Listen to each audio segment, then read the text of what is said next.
22 years ago, the Mighty Morphin Power Rangers defeated Rita and Lord Zedd, but then the team disbanded.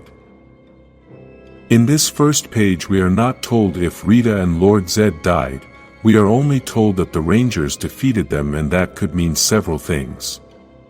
Despite this, we can see that they exploded part of the moon, and we all know that Rita and Lord Zedd's palace was there. After all this time, in the present, we see that the Rangers' command center is destroyed, and so is the moon. Inside the command center there is a ranger, who apparently is having a battle with an enemy and prepares his blaster to attack.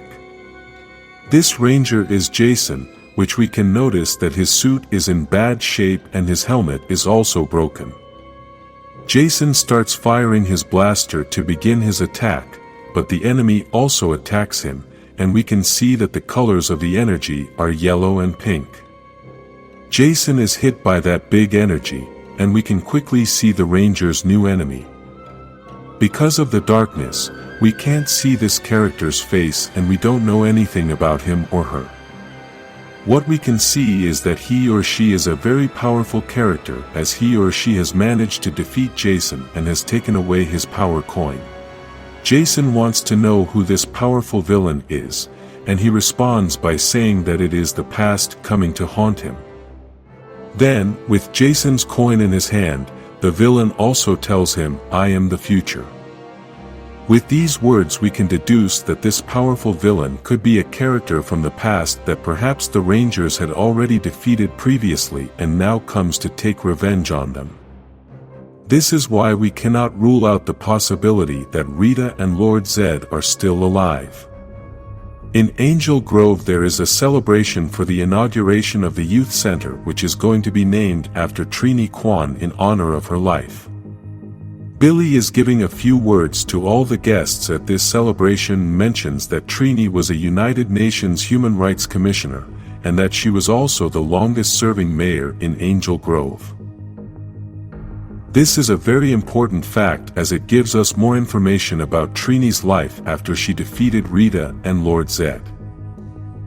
This was an excellent way to honor the memory of the actress who played Trini, letting the character rest in peace and at the same time talking about the great things she was able to achieve in her life. In addition to honoring Tui Trang's memory in this story, they also gave a little space to the character Ernie, the owner of the juice bar, since the actor of this character also passed away. After Billy talked a lot of good things about Trini, he gave some space to Zach so that he could also talk about Trini. At this moment, something unexpected happens for all of us, and that is that all the people who were in that place already knew that Zach is a Power Ranger. Zach is very famous at this moment, and this is obviously because he is a Power Ranger. We can also notice that in this place is Kimberly, but apparently no one knows her, so we assume that no one knows that she was also a Power Ranger. She is remembering her friend and all those special moments they spent together. We must say that the illustrator of these images did an excellent job, as the characters look very much like the original actors and also all the places around. Kimberly takes the opportunity to go to the cemetery to bring flowers, and at that moment she meets Zach, who tells her that she left in the best part. Kimberly replies that the best part was when Billy made everyone cry, and she decided to leave when everyone started screaming for the famous Power Ranger. Apparently, Kimberly doesn't like everyone knowing that Zach is a Power Ranger, and he apologizes for getting all the attention. Zach also tells Kimberly that he would have liked her to say a few words as well, but she replies that she wants to keep a low profile. Despite this, Zach invites her to lunch at a very quiet place so they can keep a low profile, and Billy is also going to join them. Kimberly is still hesitant and says that she must get to the airport, but Zach manages to convince her. Even though Kimberly accepted the invitation, she asks Zach to call her by her new name, Emma Phillips, since she is not Kimberly Hart now.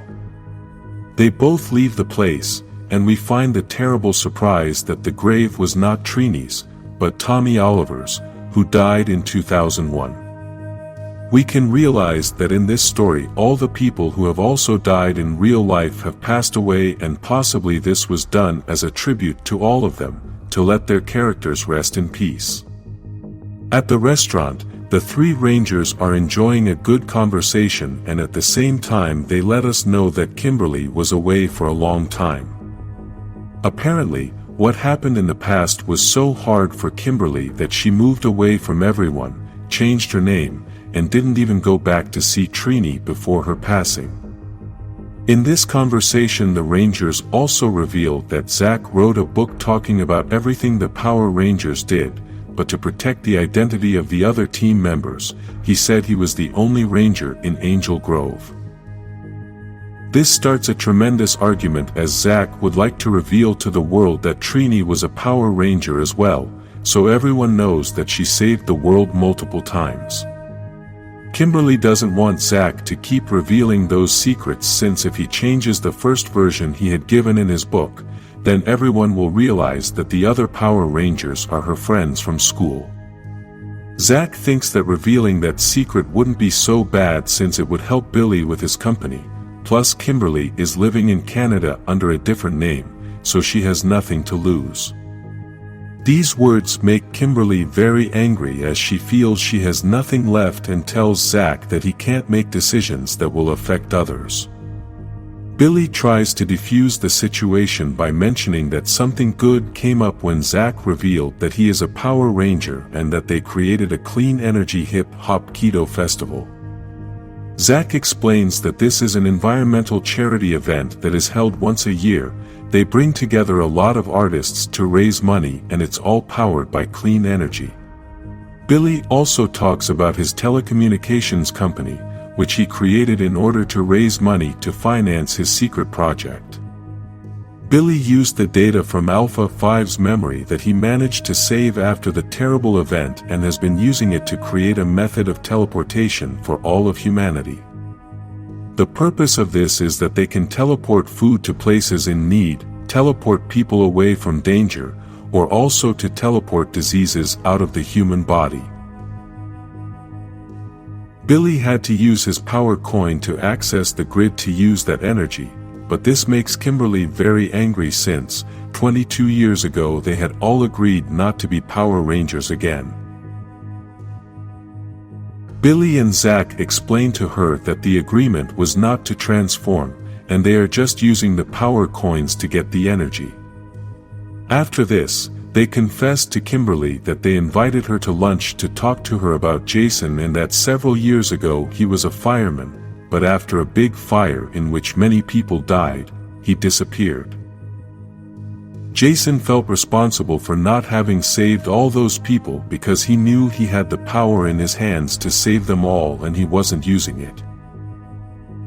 After a while, Billy noticed that someone was using the power of the grid besides him and Zack. Jason had transformed and started saving a lot of people. He then became obsessed to the point that he asked Billy and Zack to stop using the power coin so that he could be transformed permanently. Despite this, Billy realized that there was another person using the grid power, and because Trini had already passed away, Jason thought that Kimberly was using the power coin. Kimberly can't believe what she is hearing, but then Billy clarifies that they convinced Jason that it had to be someone else using the power, so they started looking for that someone else. Unfortunately, last week Jason disappeared, and at the same time Billy discovered that Jason and the other person who was using the grid power were no longer doing so. Kimberly is terrified by all this that is happening, but at the same time she doesn't understand why they need her, and Zack tells her that they should become Power Rangers one last time to find Jason. This proposal makes Kimberly very angry, but Zack and Billy tell her that they have kept the promise they made and have not turned into Power Rangers for over 20 years. On top of that, they are willing to break that promise in order to save Jason, but unfortunately, Kimberly is still adamant that she doesn't want to be a Ranger again. Billy tells her that they need her Zord so they can cover more ground flying to find Jason, but Kimberly turns them down. We can tell that there is someone watching the Rangers and apparently, they are not happy. Kimberly is in a cab on her way to the airport to return home to Canada and starts reading all the text messages she has received from a person we don't know. This person knows about Billy and Zach but has never been able to meet them and wants to meet them very much. Kimberly replies that someday she will be able to meet them. The next day, Kimberly is already at home looking at the photos she has of Trini in order to remember her, and at that moment someone knocks on the door.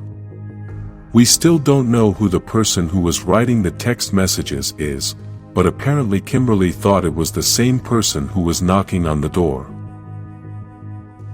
To her surprise, the person at the door was Trini's niece, who looks exactly like her aunt and is looking for Kimberly, although Kim insists she is Emma Phillips. Trini's niece insists that she is not mistaken as she has a picture of Trini and Kimberly together. She then tells Kimberly that she wants her help in becoming the next Power Ranger.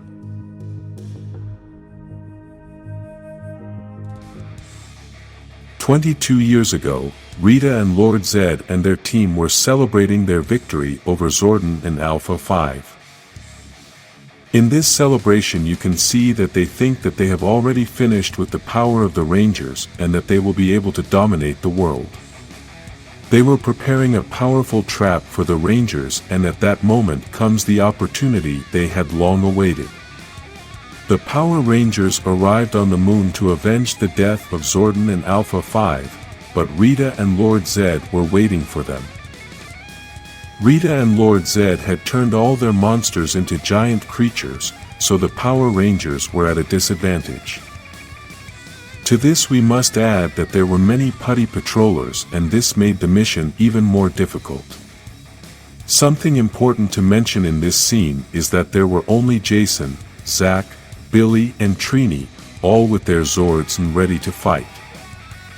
Jason says that the mission is to buy time for Kimberly and Tommy to complete the other mission. Golder, Babu, and Scorpina want to join the fight, and in the meantime Rita goes to find Squat so he can enjoy the whole battle. Tommy and Kimberly's mission was to bring an artifact that was going to explode with a shockwave full of purified energy directly from the Morphin grid to counteract all the dark energy nearby.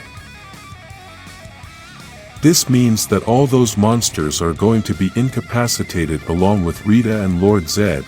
Basically they would no longer be monsters. Billy tells Tommy and Kimberly to put that artifact in the place that has the most dark energy, and then they must activate the remote detonator. This way the Rangers will be able to teleport to Earth, and from there they can detonate the device without any risk. Tommy and Kimberly arrive at Rita and Lord Zedd's bedroom as they think that this is the place that contains the most dark energy. Unfortunately, before they activate the artifact, Rita arrives to interrupt their plans, and this is the beginning of the end. Rita tells her soldiers to take care of Kimberly as she is going to take care of destroying Tommy, and this must be because she wants revenge. Outside the palace the Rangers are still in the battle to try to distract everyone and give Tommy and Kimberly more time. Because there are so many powerful monsters and at the same time there are so many soldiers, the Rangers are having a lot of trouble being able to keep fighting. Lord Zedd says that this will be the last battle and Rita is missing all the fun, so he asks Finster to go get her. Inside the palace Rita begins to fight with Tommy and she says she can't believe he has the courage to kill her. The Rangers explain to her that this artifact is not to kill her, but to purify her and make her a good person. This is basically the same thing that happened in the TV series. In the destruction of Zordon, Rita was purified and turned into a good person with all the purified energy. Rita manages to attack Tommy and he falls on the artifact. At this moment, Rita has the advantage, she has Tommy defenseless and keeps attacking him with all her energy. She says there is no more command center, no more Zordon, and soon there will be no more Power Rangers. Before Rita could finish speaking, she gets an arrow in the back that also goes through her chest. Kimberly killed her to save Tommy, even though that wasn't the main plan. Even though Kimberly saved Tommy, she can't believe what she did, and Tommy tries to tell her that this was the only way. Squat manages to see that Rita was dead, so he quickly goes to inform Lord Zedd. At that same instant, the Rangers realized that they had damaged the artifact screen and couldn't activate the remote detonator. The other Rangers are having a lot of trouble and can't hold out any longer. Billy tells Tommy that now the only option is for them to press the blue button, and this will start a 10-second countdown so they have enough time to teleport. Tommy has decided that he is the one who is going to detonate the bomb, but Kimberly doesn't want to leave him, and he tells her that everything is going to be okay since no one is going to die. Billy says that, according to his calculations, because there are so many monsters in that place, the dark energy is very large, so the explosion is also going to be very large and could be the size of the city of Angel Grove. Jason says that this bomb is the only hope since they are not going to be able to defeat the monsters with the Zords, so they must detonate it. Tommy asks Kimberly to leave before he detonates the bomb since no one knows what will happen, and then they kiss goodbye. The monsters begin to destroy the Zords. They are celebrating the victory, and the Rangers decide to teleport back to Earth. Billy tells Tommy to remember that he has 10 seconds to teleport and then wishes him good luck. Lord Zedd starts to celebrate the victory, but at that moment, Squad arrives to give him the bad news that Rita was dead. While all the monsters celebrate the victory, the bomb is detonated. The Rangers manage to teleport to the command center, a command center that was pretty much destroyed, including Zordon's tube. Unfortunately, we can only see Kimberly and the other Rangers, but Tommy didn't show up. Everyone starts celebrating the victory, but Kimberly chokes with her crying because she knows that Tommy has passed away to save everyone. After a few seconds, the other Rangers begin to realize that Tommy had not returned with them, and this is how the Power Rangers managed to defeat Rita and Lord Zedd 22 years ago. In the present, we can see that Kimberly was telling this story to Trini's niece and told her that Tommy was her husband and died to save the world. Kimberly doesn't know what happened in those last seconds before the explosion, but she feels that if she had stayed she could have saved him. Trini's niece wants to know what happened to the Power Rangers after that, and Kimberly replies that they started being Rangers when they were 15 years old. After that the world was already saved, so the world didn't need the Power Rangers anymore, and they just decided to move on with their lives. Selena says that it's one thing to move on with life and quite another to move to Canada, change her name and live alone. Kimberly replies that she needed a fresh start. Not only was she running away from the Power Rangers, she was also running away from Kimberly Hart. She then also tells her that Trini wouldn't have wanted her niece to be the next Power Ranger, and she would have wanted her to keep the Morpher so that no one else would become a Power Ranger. Because those Morphers can be dangerous in the wrong hands, Kimberly has a secret place to hide them, and in that same place she also has the Pink Ranger Morpher. Selena takes the Morpher from Kimberly and asks her how it felt to have killed Rita. Did you enjoy it? Kimberly is very uncomfortable with these questions, but Selena continues to insist that she must have felt some relief at Rita's death. Kimberly replies that they weren't there to kill anyone, that was just a glitch. Selena is acting very strange and asks Kimberly if she thinks there will ever be someone like Rita or Lord Zedd again. Kimberly replies no, but Selena isn't so sure about that. At that moment Selena transforms and we can see that she is wearing clothes very similar to Rita's, plus she also has the scepter. Apparently this has been the villain who has been collecting the power coins and now she already has Kimberly's in her hands. The two begin to fight, but we can see that this new villain is quite strong and realizes that someone had come to the house. She doesn't know who the person who arrived is, but Kimberly takes advantage of the oversight to take the morpher. Now she tries to start with the transformation, but the villain hits her very hard with her scepter and manages to take the morpher from her. Outside the house we can see that someone gets out of the car, then starts to enter the house and all the lights are off. This person is Kimberly's daughter.